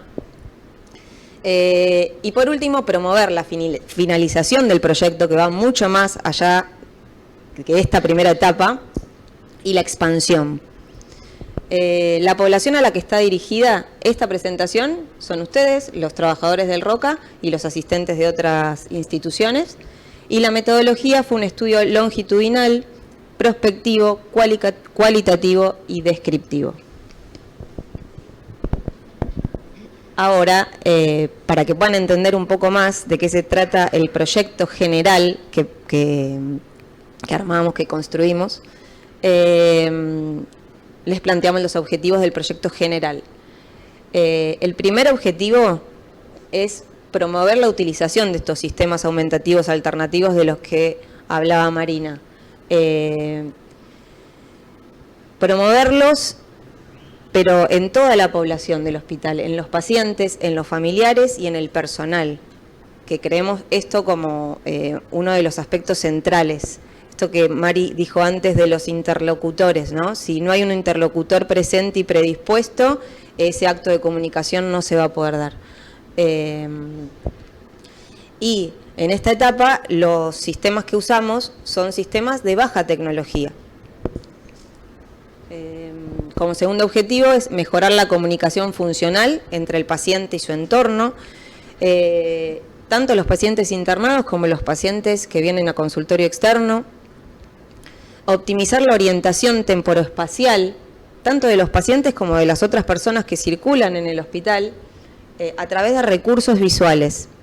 Acá nos centramos en esta primera etapa que vamos a desarrollar hoy, los resultados que obtuvimos. Otro objetivo importante del proyecto es facilitar la autonomía de los pacientes en rutinas y actividades de la vida diaria, porque otros de los recursos que vamos a utilizar más adelante es, por ejemplo, armar cronogramas semanales con las diferentes actividades y las diferentes terapias que tienen los pacientes, pero utilizando el mismo pictograma que ya vieron seguramente algunos en alguno de los sectores de terapia ocupacional o fonoaudiología. Y secuencias de actividades de la vida diaria, que la idea es que estén dispuestos en diferentes sectores, como los baños de los pacientes, los baños de los pacientes que vienen a consultorio externo, el comedor como secuencia de actividad ABD, para que los pacientes no requieran de tanto apoyo externo, sino solo con el apoyo visual puedan llevar a cabo sus actividades en forma autónoma. Y por último, incrementar la participación del paciente en su proceso de rehabilitación, porque creemos que todos estos recursos y estas estrategias que usamos van a hacer que ese paciente sea más autoválido. Bueno, las etapas del proyecto general son las siguientes. Primero pensamos en la confección de la señalética, que es esta primera etapa de esta presentación que estamos haciendo. La señalética nos referimos a lo que es la cartelería que va a distinguir a cada uno de los servicios, y no solo de los servicios o unidades o departamentos, sino de también baños, también secretarías, jefaturas, parte administrativa. ¿Sí? Todo el hospital, la idea es que esté como aunado por uso de pictogramas y esta señalética. Plantillas de comunicación que son específicas de cada paciente y van a tener parte de sus gustos, de sus intereses, a través siempre de apoyos visuales, ¿no? pasaportes de comunicación, que son los que cuentan, no sé si alguna vez alguno tuvo la oportunidad de ver algún pasaporte, pero da información del paciente, un paciente afásico, por ejemplo, que no puede contar a qué es alérgico, cómo se llama o cuáles son sus gustos. El pasaporte con ayuda de pictogramas, esa persona puede comunicar eso en forma efectiva. Las secuencias y los cronogramas que conté anteriormente. La segunda etapa del proyecto es la colocación de la señalética en los diferentes sectores del hospital.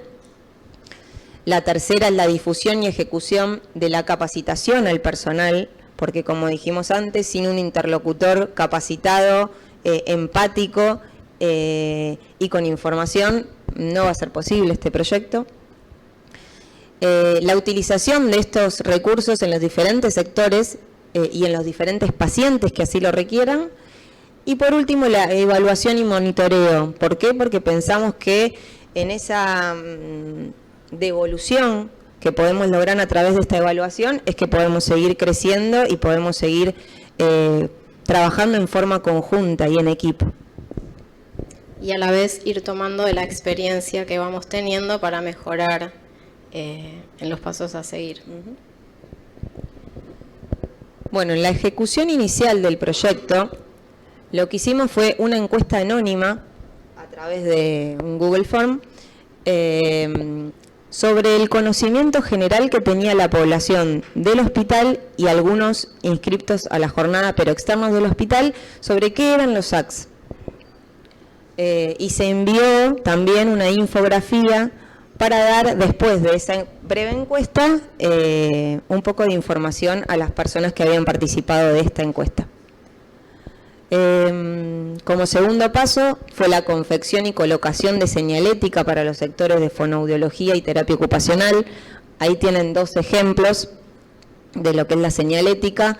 Se utilizaron pictogramas del portal de ARASAC, que es el portal aragonés de comunicación aumentativa alternativa. Es una página española que lo que hace es brindar este tipo de recursos en forma gratuita, pero lo más importante es que son universales, se dan en más de 30 países, lo usan, entonces las personas que se comunican a través del uso de estos pictogramas pueden ir a otros lugares y también generalizarlo, porque esto nos parece importante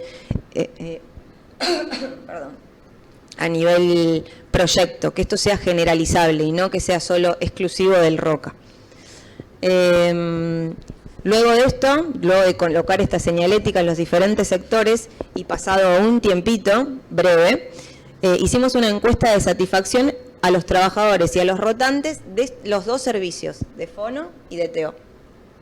Y luego tuvimos resultados preliminares. Bueno, obtuvimos 107 respuestas a la encuesta anónima.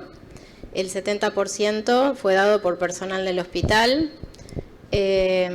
Refleja, creemos, una participación parcial por el grado de difusión que le habíamos dado a la encuesta.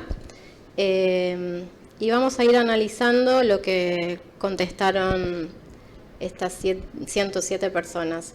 La gran mayoría, el 78%, había escuchado hablar ya de comunicación aumentativa alternativa.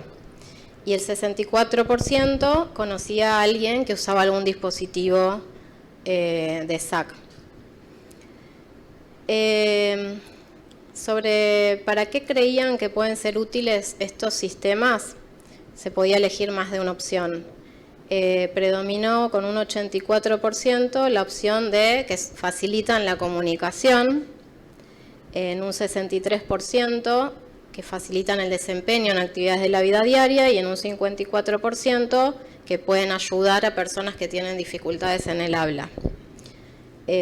También se menciona que ayuda a la organización de rutinas, comprensión auditiva, facilita la orientación en menor medida. Solo un 10% desconocía para qué eran útiles estos sistemas. Y en la vida cotidiana, el 78,5% ya había observado en los entornos algunos de estos recursos con pictogramas, con imágenes. sobre todo en el Hospital Roca, 54%, casi como en el transporte público, un 52%. Otras opciones seleccionadas entre el 21 y 22% fueron otro hospital, plazas y escuelas. Y acerca de la opinión sobre si un mayor uso de SACs podría beneficiar a la población que concurre acá, en general fue seleccionado que podían ser útiles para pacientes internados o pacientes adultos o acompañantes que asistían al hospital, en la mayoría de los casos, familiares y personal del hospital.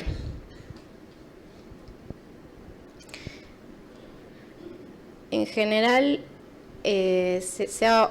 habíamos visto una distinción, ¿no?, entre la población adulta y los niños. En esta etapa siempre se ha asociado como la utilidad a familiares, acompañantes, pacientes adultos, y la selección de los beneficios para niños por ahora va siendo menor.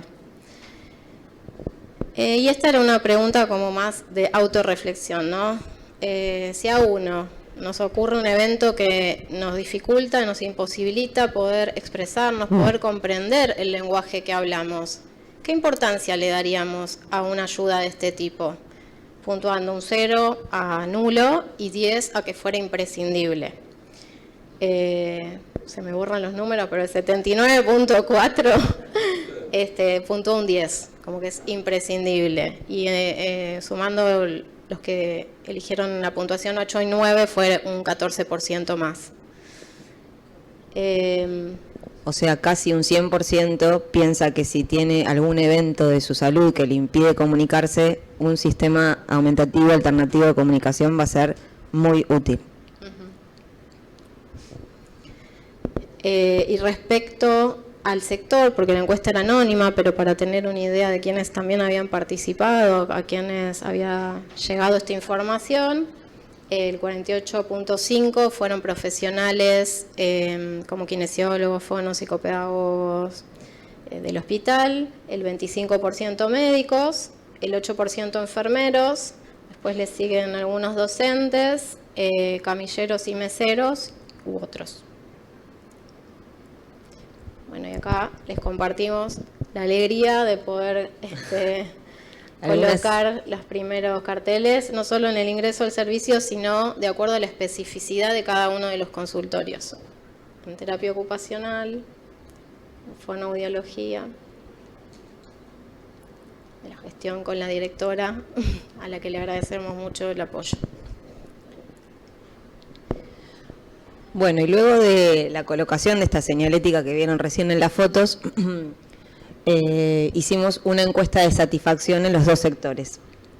Y los resultados fueron los siguientes. En terapia ocupacional hubo 10 respuestas entre personal de planta y residentes, y en fonoaudiología 24 respuestas. Y lo que se observó es que el 90% en terapia ocupacional dijo que la señalética era muy clara en cuanto a la claridad de esta cartelería, y en fonoaudiología un 84%.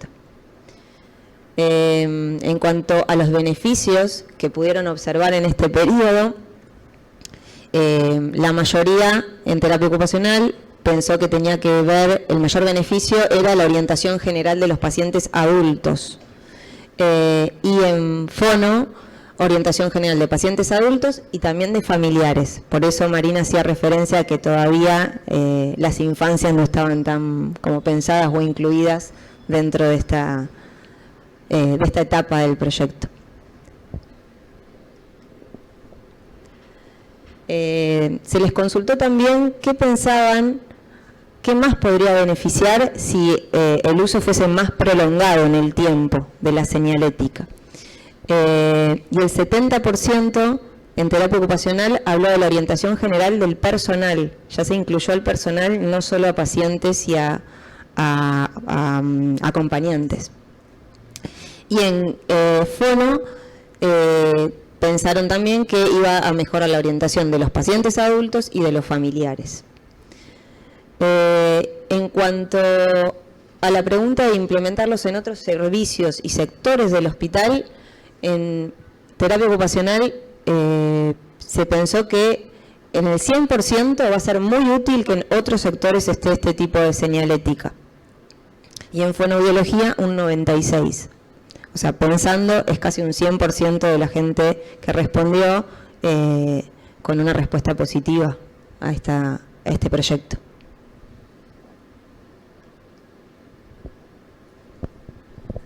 Y la última pregunta que hicimos en esta encuesta tenía que ver con el mayor impacto que pensaban en la implementación de la señalética y podían dar opciones, ¿no? Y lo que marcaron fue mayor claridad en la señalización y reconocimiento del trabajo de cada sector, esto que hablábamos de la especificidad, de que la persona cuando vaya al estar el pictograma, además de decir consultorio 1, puede ver qué se hace en ese lugar. Mayor orientación y accesibilidad en general de las personas internadas y externos acompañantes. Y mayor orientación a familiares y niños que vienen a nuestra institución.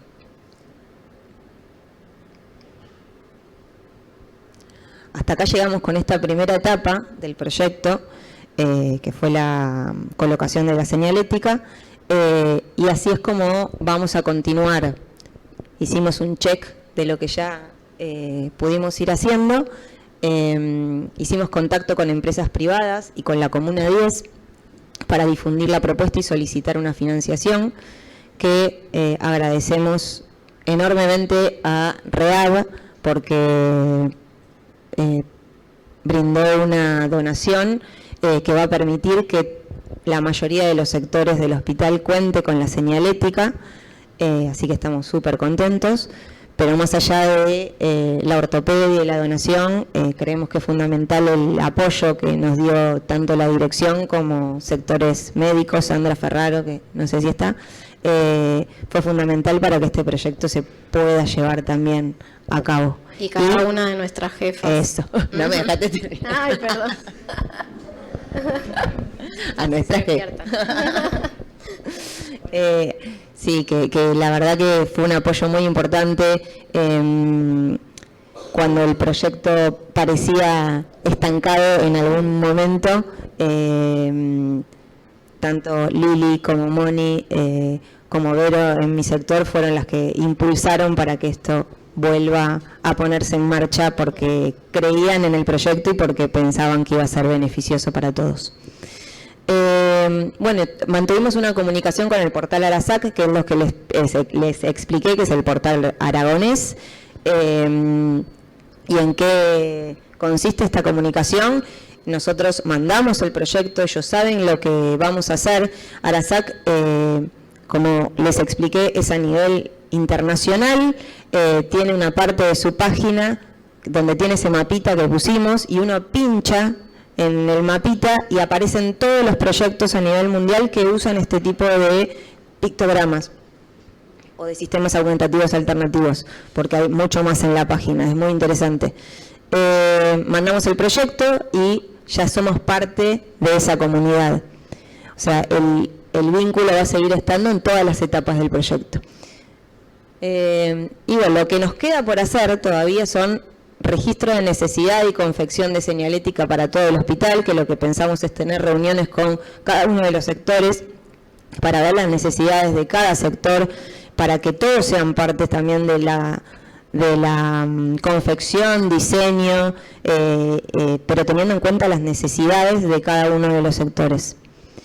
La elaboración de secuencias de las actividades de la vida diaria para los diferentes sectores, los cronogramas semanales, las carpetas y los pasaportes de comunicación personalizados, esos van a tener que ver con las características del paciente, sus necesidades, sus desafíos. ¿Cómo? Aclaro. ¿Sí? Hace tiempo años que se trabaja con comunicación aumentativa, alternativa en el hospital y en distintos servicios. Desde un dibujo a mano alzada a por ahí contar con diseños que uno luego imprime en la computadora, en la impresora blanco y negro color. digamos que con este proyecto lo que vamos a hacer es generalizar y homogeneizar un poco los pictogramas, además de agregar otro tipo de recursos como las secuencias y demás. Creo que ya lo dije, pero la idea es que los cronogramas de los pacientes tengan el mismo pictograma que está en la puerta del sector. Entonces el paciente puede hacer también esa vinculación de, en mi cronograma a las 12 tengo el dibujito, la imagen de terapia ocupacional y sé dónde tengo que ir. Entonces favorecemos la orientación y favorecemos el desempeño más autónomo. Y como último, la posible implementación en otros sectores, tanto por ejemplo de la escuela, que funciona dentro del hospital, y como sueño a otros hospitales, que esto se replique en otros lados.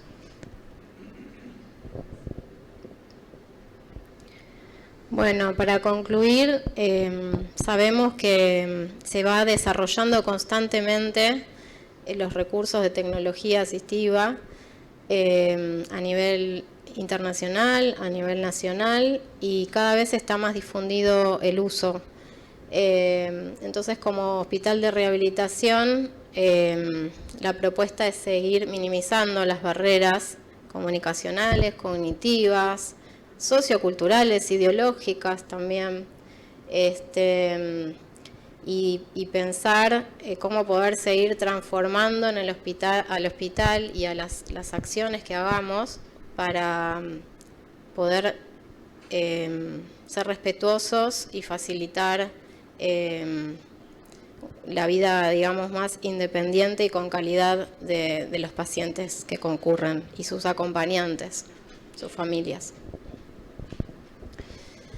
Y como otra conclusión que sacamos a partir de todo lo que fuimos viviendo, de todas las experiencias que fuimos teniendo durante todo este tiempo, es que, y por las encuestas también, ¿no?, teniendo en cuenta los resultados, la importancia de la capacitación al personal e información a la sociedad, no solamente quedarnos dentro de nuestro hospital, ¿no?, abrir. ¿Para qué? Para que los interlocutores puedan ser personas sensibles y facilitadoras hacia las personas con discapacidad, ¿no? Y acá podemos hacer el nexo con el modelo social de discapacidad, que, como explicamos al principio, el contexto es el que pone las barreras y no la persona. Y por último, pensamos que es un proyecto que tiene un bajo costo a nivel económico, pero tiene una alta eficacia y que va a brindar a los pacientes y a sus familias y al personal una calidad de atención mucho más alta. Y eso es lo que consideramos como equipo que es la inclusión, que es para todos y todas. Queremos agradecerles a todos los que han participado y también que nos fueron apoyando con comentarios o con sugerencias. No transcribimos las sugerencias que han hecho en las encuestas de satisfacción, pero sí las tenemos en cuenta, como por ejemplo la altura en que colocamos la señalética, el observar cómo es el espacio específico a nivel del ancho de las columnas, si hay otro cartel, algo de emergencia, la posibilidad de incluir también algún recurso que facilite la comunicación con personas con disminución visual, que hay muchas personas que asisten acá al hospital con distintos grados de disminución visual. Así que bueno, muy agradecidos, tomamos esas sugerencias y seguramente los convoquemos a que participen, por ejemplo, en la confección de señalética, que tiene mucho que ver con la identidad de cada servicio, de cada consultorio, para que podamos hacerlo conjuntamente. Bueno, y como último les queríamos dejar esta reflexión. Hagamos de nuestro hospital un lugar más accesible, inclusivo y empático, que mejore la calidad de vida de todos los usuarios. Ese es nuestro objetivo.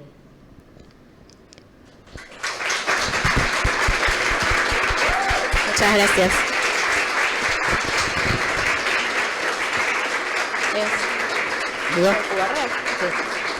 Acá está la infografía que mandamos, que muchos quizás no la pudieron ver después de la primera encuesta sobre SAC. así que acá no la van a leer, pero armamos un QR si le quieren sacar foto y pueden leer esa infografía al que le interese. Bueno, muchas gracias. Muchas gracias a todos. Gracias.